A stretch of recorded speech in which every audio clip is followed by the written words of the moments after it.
আচ্ছা বলুন তো, বর্তমানে ভারতের সবথেকে বড় ডিরেক্টরকে? এর উত্তর তো ছোটো বাচ্চাও দিতে পারবে, এস রাজামৌলি। তবে আপনি কি জানেন এস রাজামৌলি একটি সিনেমা তৈরি করার জন্য কত টাকা নেন? আজকে এই ভিডিওতে সেই তথ্যটি আপনাদেরকে দেব। বাহুবলী সিনেমার পর সারা ভারতবর্ষ তথা বিদেশে জনপ্রিয় হয়ে যায় এস রাজামৌলি।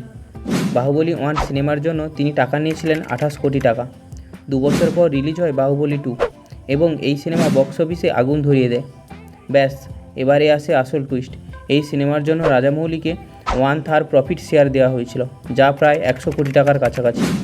এর 5 বছর পর আর মুভি নিয়ে আসে, যা সারা বিশ্বে প্রায় 1200 কোটি টাকার বক্স অফিস ইনকাম করে দেয়, যার জন্য তিনি 30% শেয়ার নিয়েছিলেন, যা 100 কোটি টাকার একটু বেশি।